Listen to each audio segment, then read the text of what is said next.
13 seconds were missing. Then the record began. File opened. Record unstable. Nothing is random. Dalmora Glass was not a planet people visited. It was a warning. From orbit, it looked beautiful in the most terrible way.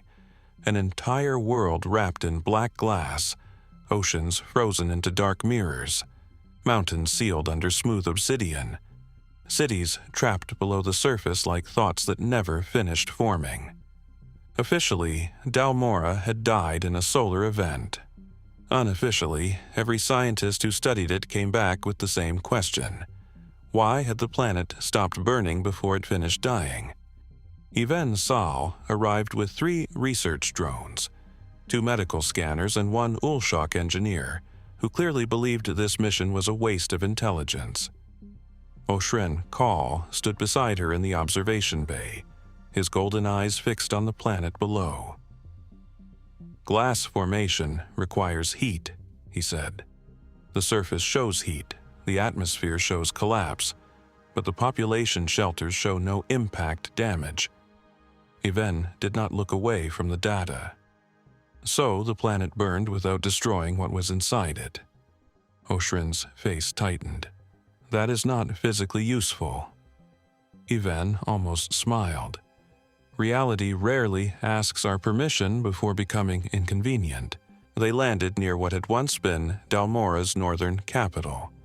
The ground beneath their boots was black, smooth, and cold. Not cool after fire. Cold like something had stolen the heat from the memory of fire. Ivenn knelt and placed her scanner against the surface. Beneath the glass, outlines of buildings appeared. Streets, transit lines, a public square, then bodies, thousands of them. Not ash, not bones, not even remains. Complete figures, frozen under the glass, standing exactly where they had been when the event happened. Oshrin's voice lowered. "They did not fall." Ivenn whispered, "No, they were interrupted. The first shelter opened after 6 hours of cutting." Inside, everything was preserved. Tables, emergency lights, children's drawings on the walls, a cup suspended halfway between a shelf and the floor, as if gravity had forgotten to finish the drop. Ivenn stepped inside slowly. Her medical scanner began recording life signs, then stopped, then corrected itself to 0. Oshren noticed. "Your device is malfunctioning." Ivenn checked the logs. It detected a pulse. Oshren looked around the dead shelter. "From whom?" Ivenn did not answer immediately. On the wall near the entrance, someone had scratched 13 vertical lines into the metal. They found the main archive chamber beneath the shelter. It was sealed from the inside. That bothered Oshren more than the dead city. "They were not keeping something out," he said. "They were keeping something recorded." Ivenn moved to the central terminal. The screen was cracked but active, powered by a system that should have died centuries earlier. She touched the console. The archive opened with no password. A voice played through the chamber speakers. It was calm, official, and terrified beneath the discipline. "Dalmora, civil record, final emergency file. We have lost external contact. We have lost internal time. The sky has gone silent." The recording continued. In the background, people were crying. Someone shouted for their child. Someone else repeated a prayer in a language Ivenn did not know. Then the voice said, "At local count 13, all sound ceased." The chamber speakers cut out. Not into static, into absence. Ivenn felt it in her bones. For 13 seconds there was no hum from her suit, no breath in her ears, no heartbeat in her own body. She stayed conscious. Oshren stood frozen beside her. The lights did not flicker. The world did not move. Then sound returned violently, and every scanner in the room printed the same line. "No failure detected. Absence recorded." Oshren grabbed the terminal and forced the data open.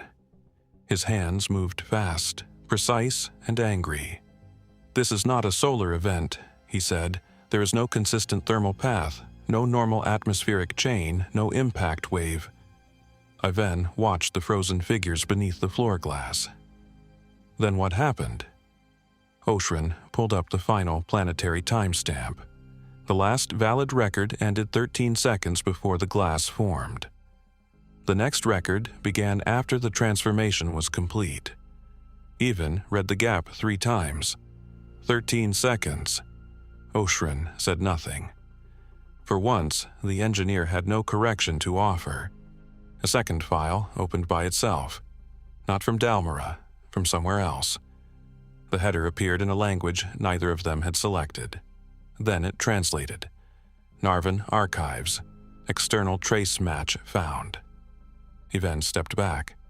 "That is not in our system." Oshren's voice was flat. "No." The file displayed 4 fragments. A rescue signal from the Varel Rift, a protected Academy record from Kavrith Hall, a hand-copied symbol from Tharun Mel, and now Dalmora Glass. Each fragment contained the same absence. 13 seconds. Each fragment had survived only because someone had recorded something the system could not fully erase. Then the frozen city beneath them changed. Not physically, not enough to prove, but enough for Ivenn to see it. One of the figures under the glass was looking up. A woman, one hand raised, mouth open in a final warning. Ivenn checked the first scan. In the original image, the woman had been facing away. Oshren checked his own recording. His version showed both. 2 positions, he said. Same body, same second. Ivenn's throat tightened. The archive terminal played one final message, broken into pieces. "If this reaches anyone, the silence is not death. It is selection. It takes what the lock requires." The chamber began to seal, not collapse. Seal. Doors closed in sequence. Power lines activated under the glass. Oshren forced one door open with a tool built into his wrist. "Move." Ivenn grabbed the archive core, but the terminal burned her glove and split the file into fragments. She caught only one physical shard, a dark data wafer marked with 13 tiny lines. They ran through the shelter as the walls turned black behind them. Outside, the glass plane reflected their ship, the dead city, and for one impossible second, a sky full of stars that were not above them anymore. They escaped Dalmora Glass with damaged equipment and one surviving data wafer. By the time they reached orbit, the official archive had already updated. Dalmora was once again listed as a solar event. No anomaly confirmed. No external trace. No missing time. Oshren stared at the clean report with open disgust. It corrected itself. Ivenn held up the black wafer, not completely. On its surface, new words appeared slowly, as if written from inside the material. Nharven Archives, physical trace preserved. Then a final line formed beneath it. Ivenn read it out loud, and even Oshren did not interrupt her. For 13 seconds, the galaxy does not go dark, it goes quiet.